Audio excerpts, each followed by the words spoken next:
सब कैसे हैं? अच्छे हैं। बहुत अच्छा, गुड। तो एक चीज हम सीखने चल रहे हैं कि एक चीज जाने का है तो एक चीज पढ़े का परी। और हम लोग जानना क्या चाहते हैं? पार्ट्स ऑफ स्पीच जाने का है तो पार्ट्स ऑफ स्पीच जाने का है तो एक चीज पढ़े का परी न पावा पसी हो न पावा पसी। आइए इसको हम लोग ध्यान से समझते हैं कि हमारे पास में आज एक टॉपिक है ग्रामर का, जिसको हम लोग जानते हैं पार्ट्स ऑफ स्पीच। तो हमारे चीज को समझने की जरूरत है कि आखिर पार्ट्स ऑफ स्पीच कहते किसे हैं, पार्ट्स ऑफ स्पीच है क्या, ये भी तो जानना जरूरी है। तो बहुत अच्छा समझ रहे होंगे बेटा। तो पार्ट्स ऑफ स्पीच क्या है उसको हम यहाँ पर समझाने का प्रयास कर रहे हैं। समझिए, किसी वाक्य का मतलब समझते होंगे। वाक्य जो बनते हैं कई शब्दों के समूह से बनते हैं जिनका कोई अर्थ होता है। तो किसी वाक्य में शब्दों का जो प्रयोग होता है वो किसी विशेष कार्य या उद्देश्य के लिए किया जाता है। किसी वाक्य में शब्दों का जो प्रयोग होगा वो किसी विशेष कार्य या उद्देश्य के लिए किया जाता है।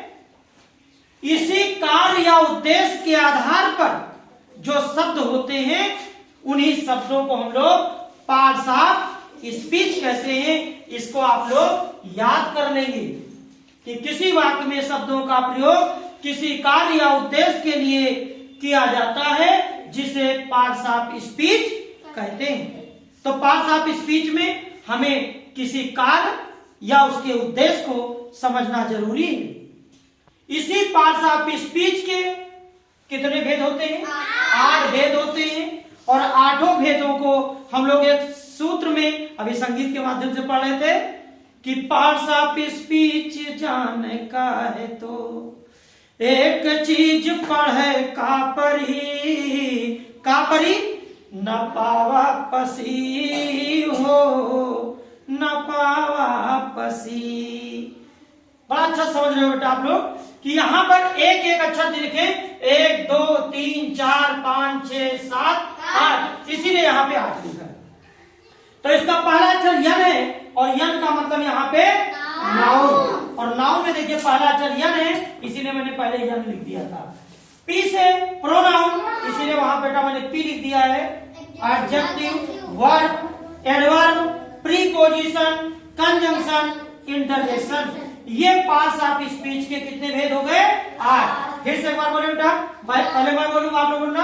पहला क्या है? नाउन, दूसरा प्रोनाउन, तीसरा adjective, verb, adverb, preposition, conjunction, interjection. तो जब हमारे पास कोई एक वाक्य होगा तो उनमें से इन 8 में से कुछ भेद होते हैं, वो जानने का प्रयास करते हैं। यानी का एग्जाम्पल का मतलब होता है बच्चों उदाहरण। तो जब हम किसी चीज का उदाहरण से समझते हैं तो और अच्छा समझ में आएगा। यहाँ पे लिखा बेटा यम आई आ रहे, क्या पढ़ेंगे? Meera is a very beautiful. Meera किसी का नाम है और जब किसी का नाम होता है तो हम उसे कहते क्या है? नाउन। तो यहाँ पर अगर मैं पूछता इस सेंटेंस में, इस वाक्य में नाउन क्या है? तो आपका जवाब आता मीरा। और यहाँ पर मीरा की विशेषता भी है। मीरा कैसी है? ब्यूटीफुल। तो यहाँ अगर मैं पूछूं बेटा इसका एडजेक्टिव क्या है तो आप तुरंत बताएंगे सर यहाँ पे एडजेक्टिव के रूप में ब्यूटीफुल है। दूसरे सेंटेंस में बेटा क्या लिखा है? Ramesh is a honest boy. तो यहाँ पर बेटा क्या है? रमेश अगर देखें तो क्या है? नाउन है।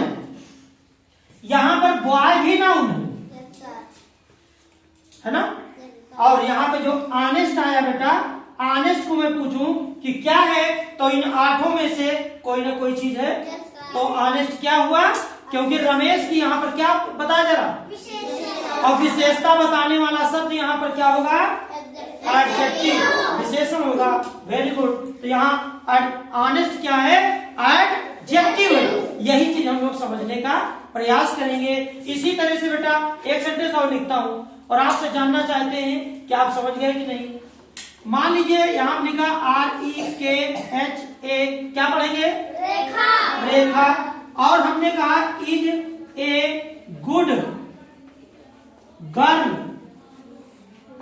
तो बेटा अगर मैं इसमें पूछूं बेटा कि नाउन क्या है, तो यहाँ पर रेखा क्या हो गया, नाउन। अगर मैं पूछूं इसी वाक्य में बेटा एडजेक्टिव क्या है, गुड, वेरी गुड। ये जो गुड शब्द लिखा है यही एडजेक्टिव है ना बेटा। जो इज है ये वर्ब का काम कर रहा है, ए जो है आर्टिकल का काम करेंगे यहाँ पर। अभी आगे के चीजों में बताया जाएगा। आप लोगों को समझ में आ गया? अगर समझ में आ गया हो तो एक बार जोरदार ताली अपने लिए।